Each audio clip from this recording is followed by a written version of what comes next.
So our second panel, our chair will be Dr. Fuad Issa, who is the medical director of the VA Resource and Referral Center in Washington, D.C. And we're most grateful that he's joining us again for the second year to chair a panel for us. So we're just glad to have his insights. Thank you.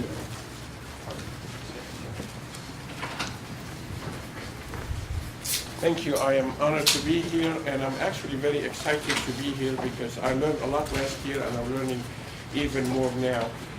One of the exciting things about my work, which I started actually yesterday, was my second year at my current job.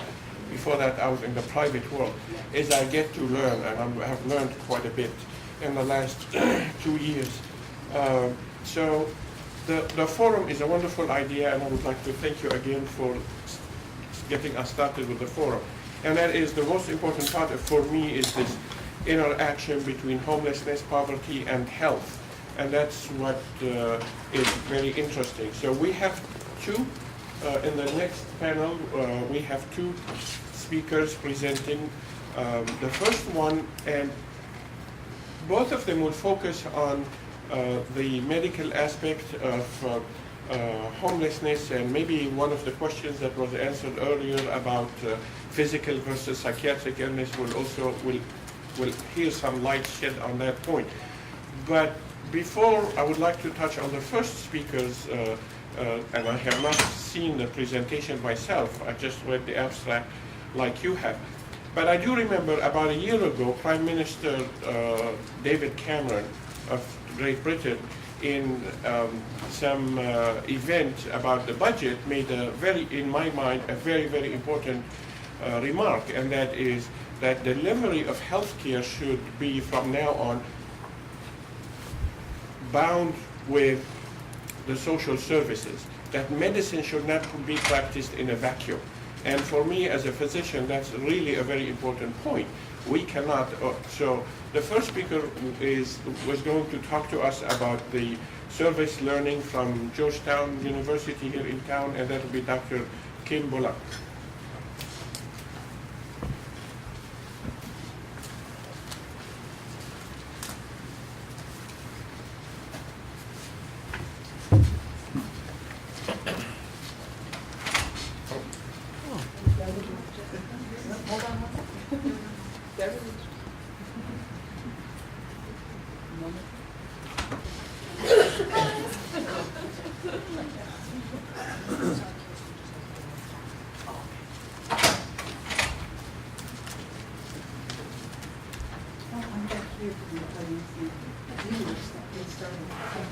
I'm Dr. Bullock, Kim Bullock, and I'm pleased to be here for year 2, and I'm also pleased that my co-partner in working in this area is able to come this year, because she'll really, I think, enrich the discussion from an experiential perspective rather than strictly from a technical perspective, and talking about how service learning really can drive home some of the central points dealing with a homeless population and focusing on their resiliency and their strength factors, their assets, rather than what we customarily think of, which is the issues related to poverty, which are obviously critical. But population really brings, I think, a series of strengths which can be highlighted to students in a way that sitting in a classroom doesn't enable you to do. And so we've used service learning as sort of a model, or a beacon, if you will, to show how this can really bring home some of the tenets of not just what we're talking about today, but how this particular population can really thrive and use its own talents in ways that we may not often think about. In terms of service learning, this just gives you a picture of some of the students, and these are medical students, first-year medical students at Georgetown, working with some children who may or may not come from an environment of homelessness, but certainly an environment of need. And this is one of the high schools, but these are children and not high school students. Service learning has been in existence for probably 20 years at Georgetown. Some of the programs one will highlight today, which is My Sister's Place, a battered women's children's shelter, has been with this particular program for probably about 12, 13 years, and really has taken the lead in terms of the issues. Service learning, what is it? The next slide, I think, will kind of characterize what some of those dimensions are. It's bringing the environment into the classroom, looking at it from a missions-based, from a person-centered perspective, linked with culture, history, background. So embarking on the students to learn about what is cultural awareness, cultural competency, and then the third element is experiential learning. The missions-based piece is stemmed in what Georgetown calls the cure personalis, which is focusing again on person-centered care, which now has become the phrase of the moment in healthcare, and whether we're really going to be doing person-centered care through the new policy elements of the Affordable Care Act, we will see. Next slide. Why use service learning to train providers to care for homeless individuals? I think all of us in this room can really answer that question. It's again moving out of the classroom into the community and really seeing people multi-dimensionally within their own environment and within their own framework so that they can speak from their own voice rather than the voice that's given to them. Next slide. This slide basically shows some of the dimensions that we introduced to the students so that they can see the multiple barriers that the homeless do face as we move from there to looking at strengths and resiliency factors. And of course, there's a lot here. In terms of how we take this and look at resiliency, we do what's called community mapping. And by that, some of you may in this room already know what that is. It's basically going into the community and identifying those strengths and resources that exist within the community. And most of the students aren't aware of the linkages that occur between churches, school-based, boys and girls clubs, various community-based organizations that actually provide some of that supportive services and enrichment, not only to obviously individuals who are homeless, but to everyone within the community. And their service is to combat or to address some of these issues of lack of coordinated care, marginalization, bias and stereotyping, et cetera, et cetera. Next. Health needs, this is the next step that we address with the students. And certainly this, again, everyone here is familiar with in terms of the complexity of healthcare, chronic, physical illness, as well as what was just mentioned in the form of a question, mental illness, and the co-occurrence of the two, utilization of health resources, and the limitations of those resources, both in terms of health care, as well as in terms of housing, education, employment, etc. Modes of practice, we focus on community health centers as being the central nidus for bringing together all of those necessary resources and making sure that those community health centers are networked, communicating and collaborating with those important resources within the community. And most medical students have some familiarity with community health centers, but don't really appreciate the strengths that community health centers really bear, not just for this population, but populations in need. Next. This is the second element, or I should say this is one of the elements that service learning stresses, and that's systems thinking, and that's bringing to bear all of the different systems, and we've got 4 of these here. I'm sure some of you could think of more, that are important as we talk about collaborative work, and that's the second element of service learning and addressing teaching for this population. It's teammanship and team working in action through a systems perspective.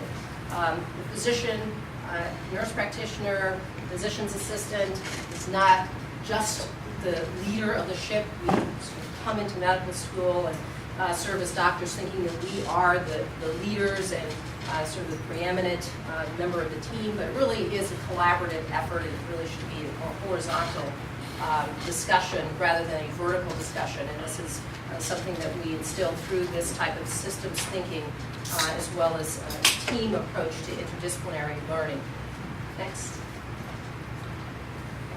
I think I'll turn this over to Beverly. She'll give you some of the more hard data related to this. I am a community partner on this project and also faculty. I work with first years who are interested in the pediatric area of clinical service. And so my not real, because both jobs are real, but my 9 to 5 has been for some time in a part of HHS that is just beginning to work on the area of homelessness. And I work with the Head Start Administration for Children and Families area. Head Start programs are required to serve a certain number of homeless families. That is a federal requirement as part of their intake. They use the McKinney-Vento definition, which is the education definition that you heard about a little bit earlier, that really extends to families, that really talks about the families who have been doubled up, because if there's a change in their circumstance, they become literally, what is defined as literally homeless. Here you have the term, I hope you can see this, literally homeless as a definition. And this sort of takes us through the various numbers and definitions, specifically in the District of Columbia, because I first worked with the district government and now I am with HHS. But our numbers in the District of Columbia of literally homeless families in 2010 was 703 and is a little over 1,000 now. And this also takes us down to look at the numbers of children, literally homeless adults in the family, and then literally homeless children in the family. If you read the Washington Post, you read the stories time and again about the number of children that are our primary homeless shelter, DC General. In service learning, what we do is take our first years, because they have a teeny bit more time than they do throughout the rest of their medical career, medical education career, and acquaint them with what the services are in the community to help these families, and then bring them into working with our Head Start families or My Sister's Place, which is another site. So we work with a number of programs. In the Head Start programs, primarily they work with pregnant homeless women. We have quite a number of those. Not the stats on those right now, but quite a number of those in the District of Columbia. When they're pregnant, to ensure that they have access to the health services, make their prenatal visits so that the child gets a beginning of a Head Start on life. That's part of our early Head Start requirement that pregnant women and homeless pregnant women are worked with. Just a little bit of background about families. I mentioned about families who are doubled up, but families who do become homeless. In the District of Columbia, over 49% of the families spend a greater percentage of their household budget and live in high housing and high transportation cost burden neighborhoods. More than 49%, it's not quite 50, well, if you average it out, it'll be 50, but more than 49%. So very few families, and this is well above the 30% of your budget on housing and another 20 on transportation. The 49% spend a greater high amount of their income on just maintaining housing and getting to work. This is from the Beltway Housing and Transportation Burden Study that was conducted by COG. Arlington County is also in here, and you can see that 11% of families in Arlington County spend a high percentage, a minimum of 50% of their budget, just maintaining housing and transportation to get to work. And the city of Alexandria, it's about 12%. That just gives you a feel for some of the causes of homelessness and some of the problems that families are facing in different areas. When you look at your count of homeless, you'll have a section on disabilities. And because disabilities is such a broad characteristic, I thought I'd list them all out. But what I really want to do is provide you with just a little bit of the story, not pictures as we heard in our very opening session, but a little bit of the stories about how we put together our doctors in training and the families. They first, as I said, become acquainted with what's available in the community. Then they become acquainted with what are the causes, just like we looked at a minute ago, causes of homelessness for the pregnant women. And a lot of times for the domestic violence, first shows up in a family structure in interpersonal violence when someone becomes pregnant, when the woman becomes pregnant. That's usually the first violent outbreak. Sometimes it's before then, but a majority of the time, that is the first violent outbreak. So for a number of the pregnant women, IPV, domestic violence, and escaping from that is a cause. For a lot of the families, as you can see, domestic violence for adults and families, 31% of them became homeless or are homeless because of domestic violence or trying to escape from domestic violence. A lot, and I just, because another area that I work in is with disabilities, 23% have a physical disability. And then the numbers of veterans is also listed here. But we try to pair up the pregnant women with medical students over the course of a semester. That's a good amount of time to ensure that the women get their prenatal care, get some advice about the importance of prenatal care, and develop a concordance, if you will, or a sense of trust or familiarity with the medical student who's assigned to them. And it's a two-way learning process. One, for the medical student to build their communication skills, to begin to work with families to understand why some families are at risk, why some individuals are at risk, and then building that trust of the medical students for the women who are pregnant and having someone who is trusted and whom they can communicate with. Because some of them have maintained communication over time beyond just the service learning experience. And so we used that process, and then we started another aspect with some of our homeless families. Another requirement for Head Start is that very young children under the age of 3 in early Head Start have multiple visits with physicians, well baby visits during infancy. And we set up a well baby clinic in an early Head Start center under the auspices of a licensed physician. But the medical students then worked with the families and the children through the well baby clinic. And this was at one of our sites called Kennedy Institute. Most of our Head Start programs are either with United Planning Organization, Head Start programs throughout the District of Columbia, or Kennedy Institute. That's about 4,500 children who are involved in those programs. And then also at my sister's place.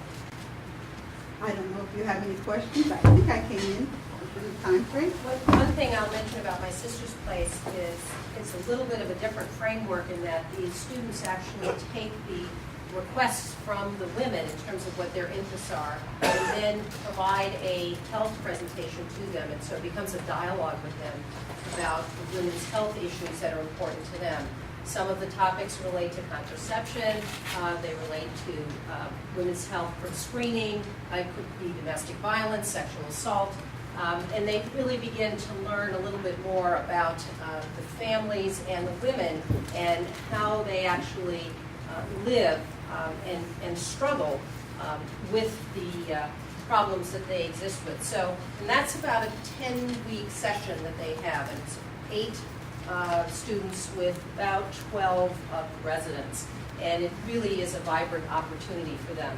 I just want to mention there's 2 articles that will be outside for you. The first actually looks at a solution.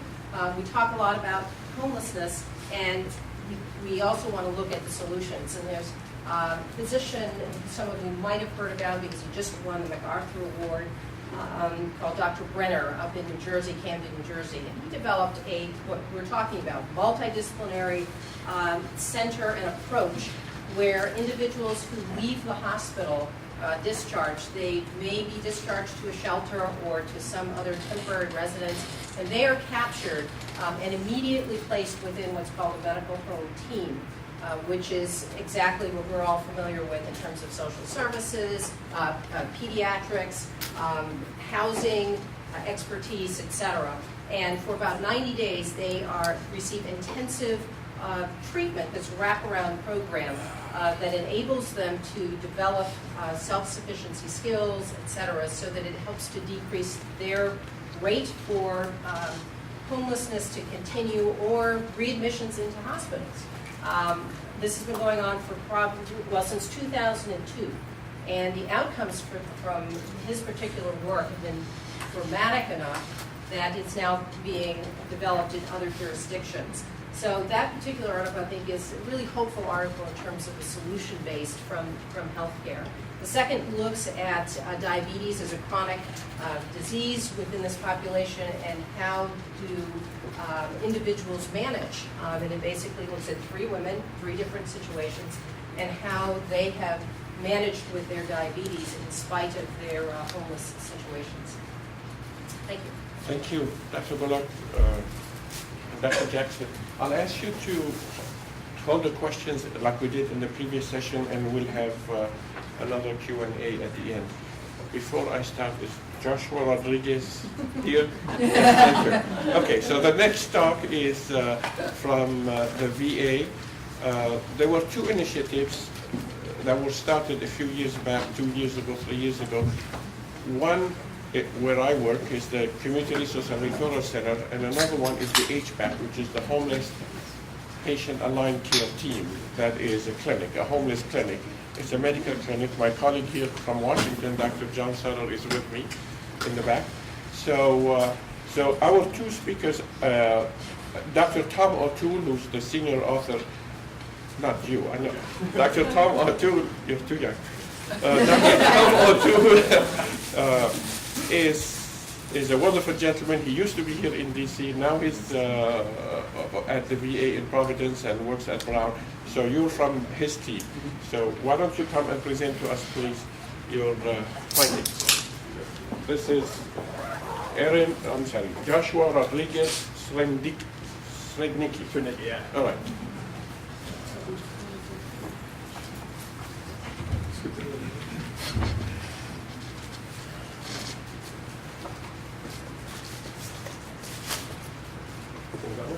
Yeah, so my name's Josh Rodriguez-Srednicki. I'm a second-year medical student at Brown University. And so basically, kind of like our previous panelists spoke about, we kind of have a strong encouragement to do some sort of community work, and for a lot of us, that's some sort of research project. Could have done some sort of like lab research or something like that, but that didn't really interest me that much, and I kind of wanted to find some sort of project that would cross justice and medicine. And that's kind of what I'm going to present on today, a little bit of the findings that me and my mentor, Dr. O'Toole, came across the last couple months, titled Optimizing Care Delivery for Homeless Veterans in Transition. And basically what I was trying to look at is to see who does well after leaving homelessness, after being placed in stable housing, and maybe conversely, who doesn't do so well, and how can we better identify this particularly at-risk group in an already vulnerable population, and maybe how can we do a better job delivering healthcare to them. So I don't want to spend too much time on stuff that we've kind of already talked about a little bit today, but just kind of interesting things to point out would be the 1 in 9 veterans living in poverty who experience homelessness over the course of the year. And I think we've done kind of a good job already today discussing how this is kind of a social justice issue and a policy issue, but why exactly a medical student would be interested in studying and working with this group. To me, particularly what was interesting was the fact that for many people upon becoming homeless, their first contact with anybody is often a healthcare professional at either the emergency department or a clinic before they ever show up to a shelter. And that veterans who become homeless actually utilize the emergency department at much higher rates than general homeless population. And they have more hospital admissions at higher rates than also general homeless population. So they're particularly vulnerable.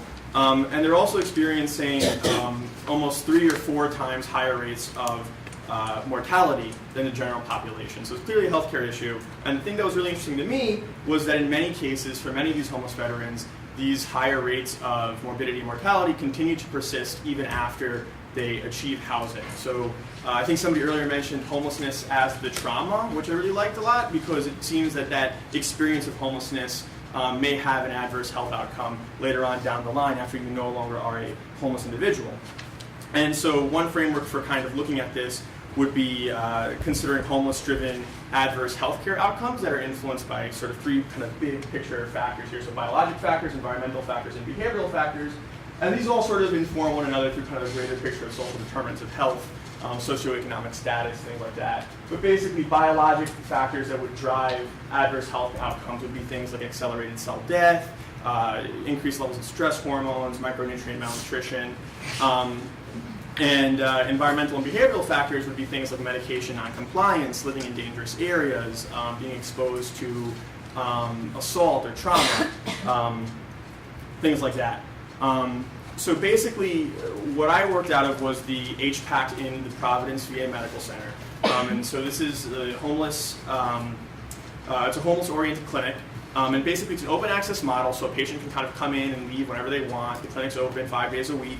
It's wraparound homeless tailored care. So on site, you'll have all your primary care needs. You'll have housing assistance, benefits assistance, vocational training if you want it or need it, transportation, food, clothes, hygiene, everything that a veteran would need, along with intensive case management and a staff that's been specifically trained to work with the homeless population. So it's kind of a safe space for these patients. And so basically my research question was, who has better outcomes after leaving homelessness? So what happens next? You get enrolled in this HPAC clinic, you're here for a certain amount of time, you're considered to be in a stable housing situation now between discussions with the case management team and the patient, who's doing well and who's not going to do well afterwards. And so basically what I did is I looked at each patient who left the clinic for 2 years.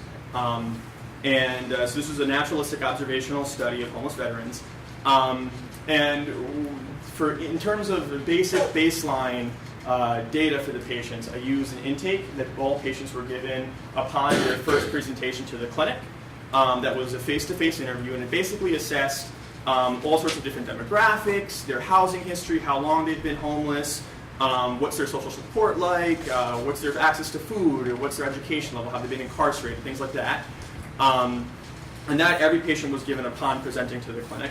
And then to determine how they did after leaving the clinic, I did an electronic medical record chart review to assess their clinical history. And what I looked at there was basically their rates of healthcare utilization following transition out of the clinic for that 2-year period for each patient. And so I looked at the number of their primary care visits. So this would be primary care outside of the homeless clinic, so regular PACT, regular medical care, home, primary care. The number of their ER visits, and we looked at both ER visits due to a medical cause and then ER visits that had a chief complaint of a mental health issue or substance abuse issue. We also looked at hospital admissions and divided them as well between medical and surgical issues and psych or substance abuse issues. And then I also looked at what other VA healthcare services patients were using. So did they use additional primary care? So this would be somebody who had frequent blood pressure checks or was going to a diabetes metabolic clinic. So these aren't primary care visits per se with a provider, but it's just showing that they're still enrolled and receiving kind of regular and frequent care.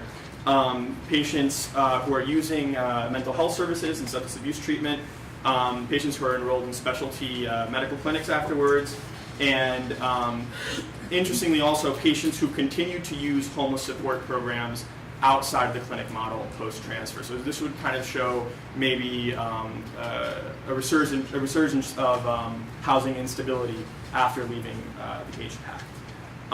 So I basically defined two groups here. So I wanted to look at patients who did very well and patients who did not very well.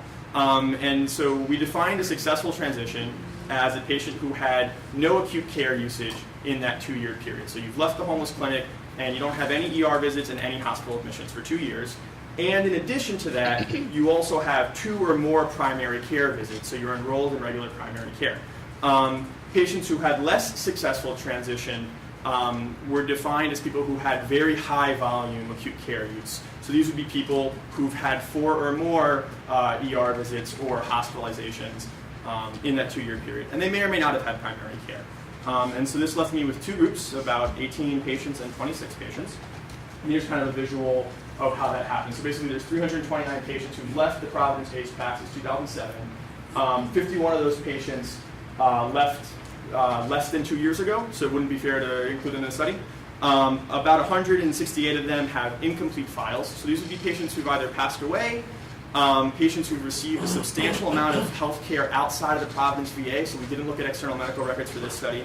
And there was also about 60 patients who had sensitive and protected health care records. So these would be patients who have left the homeless clinic at the VA and then were subsequently employed by the VA. So we can presume that these patients have good health care outcomes, but we didn't have access to their records because they were protected employees. So this is another 60 patients that we didn't look at.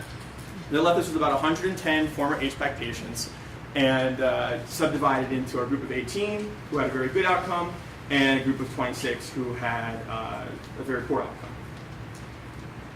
So here's kind of preliminary results from this and basically trying to answer what drives increased acute care use. So here's kind of like a pertinent negatives, if you will, of a demographic. So you can see the 2 groups, patients who had no acute care and patients who had high volume acute care, were very similar demographically. So their ages were about the same, no difference in race or gender. Upon presentation to the HPAC, about half of them have had a previous experience of homelessness, so same in both groups. Their time spent homeless upon presentation to the HPAC was also not significantly different. About similar amounts from both groups were chronically homeless. In terms of the social support, they were very similar as well. So about 3/4 of each group had hometown in the Rhode Island area. The majority of each group also had family in the area. Interestingly enough, the patients who didn't do as well were more likely to present with a significant other and be in a relationship. So you know, kind of draw whatever conclusions you want from that. In other social support measures, they had similar rates of cell phone ownership and similar self-reported rates of alcohol use and current drug use, as well as history of drug use. So no significant differences there. What's interesting, though, is that having some high school education or more had a protective effect on the patients, while high levels of debt were more likely to lead to increased acute care usage down the line. And what's interesting is that a huge chunk of this number here is medical debt for a lot of patients. So here's the review of systems. So it's basically kind of a quick head-to-toe that we do of patients when they present to the clinic and ask them about different symptoms that they have. And for the most part, you can see that the high-volume acute care use group had more symptoms overall. But what's really interesting to kind of point out would be that the one area where the patients who didn't use acute care after leaving the clinic had a greater incidence of symptoms was in acute joint and muscle pain. And that kind of makes sense too, because if you think about it, you're presenting with an acute issue that if you stay in a homeless clinic for 300 days and you leave, your acute issue is going to be resolved, and that's not going to drive increased ER visits down the road. While in the patients who had high volume acute care use, were more likely to have chronic pain issues. And so those are issues that may or may not be resolved after a stay in a homeless clinic and might kind of drive increased hospitalization, increased ER use down the road. There's also kind of a trend of higher mental health symptoms in the high volume group. But there's a significantly higher chance that a patient was going to present with a previous existing mental health diagnosis to the clinic, who would then go on to continue using acute care after leaving the clinic. So in terms of their time spent in the clinic, the patients who did better spent almost 3 months more overall. Both groups of patients had about similar times to their first non-HPACT primary care visit. However, this number doesn't reflect the fact that not all of these patients actually ever got enrolled in primary care. So some of the patients never had a primary care visit whatsoever. The high volume acute care also used primary care at higher rates though. So a lot of these patients were having 10 plus primary care visits. They're reflecting kind of a greater need overall. And then this group, since they're defined by not having had any acute care, that's all 0 there. But you can see that in the patients who were using the ER and the hospital at a higher rate, there was about 7 visits per patient in that 2-year period, and about almost a quarter, 23% of those visits were driven by either mental health issues or substance use issues. They used greater healthcare services overall, but they significantly higher use of substance abuse treatment enrollment after leaving the homeless clinic in the high volume acute care group, which is interesting because both groups of patients presented with self-reported similar rates of drug use. So and then there's also a trend of higher rates of ambulatory mental health services in that group, which kind of is beginning to reflect maybe some of this intersection of behavioral and environmental factors that maybe a lot of the forces driving this increased hospital and ER use is mental health or substance abuse related. There's also a trend of higher homeless services use after leaving the homeless clinic in the high volume group. And that maybe reflects that patients would have benefited from spending more time in the HPACT. They had more levels of housing instability. In terms of limitations of the study, obviously this is a study of patients in a small clinic in a small city in Rhode Island. So it's unclear if this can be generalized to the greater homeless population. Another limitation to the study is that there's no way to catch if patients are seeking health care outside the VA. So there's nothing stopping them from going to a community emergency department. And then also the reliability of self-reported information at intake is a limitation. And so this kind of summarizes a little bit of what I already talked about. But just basically, some of the questions that this drives is, maybe we need to do a better job of making sure that patients are truly stable in their housing before they leave kind of wraparound homeless services. And it shows that a lot of these kind of behavioral, environmental, and biological forces, so things like medication adherence, things like comorbidities of mental illness and drug addiction, and kind of greater poverty overall, don't necessarily go away and aren't necessarily resolved once a patient has a roof over their head. There's still very much a vulnerable population that could benefit from increased coordinated care. And then just acknowledge Thomas O'Toole. Dr. O'Toole was my mentor and PI on the project. He's the national director of the homeless veteran patient aligned care team and a professor of medicine at my medical school. And then Erin Johnson and Matt Bourgeois are both other researchers at the VA who assisted very much so in the project. So yeah, so if you guys have any questions, I'll try my best to answer them. But yeah. Thank you. We'll open it up. We have a few more minutes if the previous speakers would be kind enough to also take some questions. Sure. Go ahead, please. Oh, I had a question. When you were comparing the two groups of the people, the two sets of people that did well versus the ones that didn't do well, did you also look at the amount of natural community supports that each group had? Like, for example, I'm not talking about like professional providers, service providers, but I'm talking about natural supports as in family members, the church, and whatever in the two different groups. So some of that was accounted for in whether or not they had family in the area. And kind of was reflected in other things. So there were other questions on the intake that didn't show a significant difference, whether or not they had friends in the area.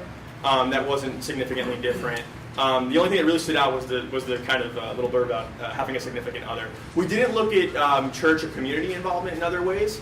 So that would be a good thing to look into in the future, though. I was just wondering, he was able to list the causes of homelessness on her during the presentation, but I just have a question about undocumented homeless people. What help is available for them? Because when people come into this country, they don't have the right papers to work. They become homeless. It's been a struggle as a homeless provider to get the necessary help that they need for them. So I don't know if there are any resources available out there in the district for them. For our Kennedy Institute families, 1/4 of them were homeless. And the program that they were in, Head Start and Early Head Start, does not allow you to discriminate against whether a person has their papers or not, or whether they're documented or not.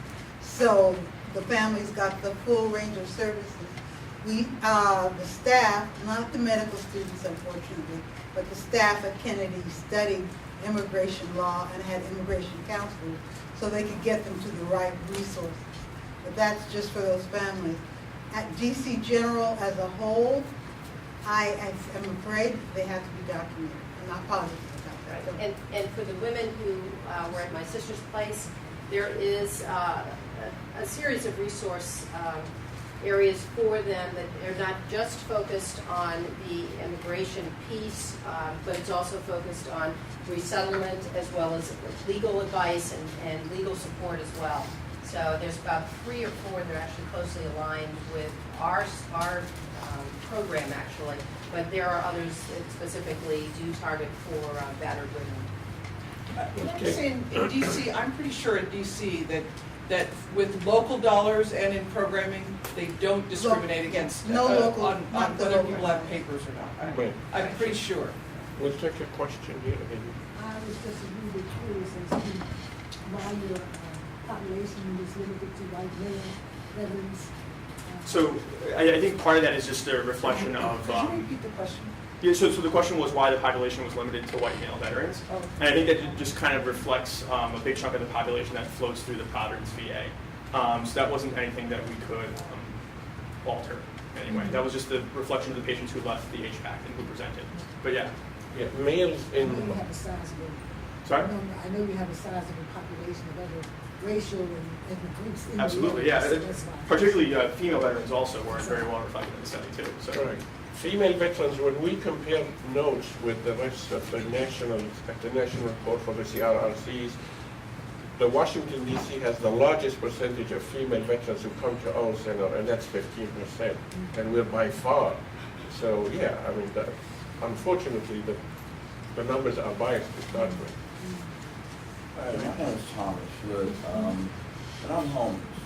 And I got this information, well, a lady asked me to come to this thing today, from DC. She's going to George Washington University. My take on homelessness is that there should not be no homelessness in the United States at all. With all the popularity that DC has or whatever, there should not be any homeless. Now, I've been on the housing list since 2002. And to this day, I still don't have housing. I do get a check every month. What good is that $710 a month doing me without a place to stay? So I'm here to find out what it is that I can do to try to get housing. I wrote Beverly, I wrote Elmore Homes Norton, and I mean, it's senseless for people to be homeless. I've been to Georgetown Ministries, and I've been like every year in January to go out on the streets to talk to other homeless people. We do this little survey every year. What good is to keep doing these surveys if you're not going to house these people? It doesn't make sense to me. Something to do. No, yeah, I think I totally agree with that. Personally, I totally agree with what you're saying. I do think there's a role for, considering we have a limited budget for a lot of this stuff, I think data appeals to certain people. But me personally, yeah, I totally agree with you. I think we need rapid housing for people, get people into homes. That's kind of the simple solution, yeah.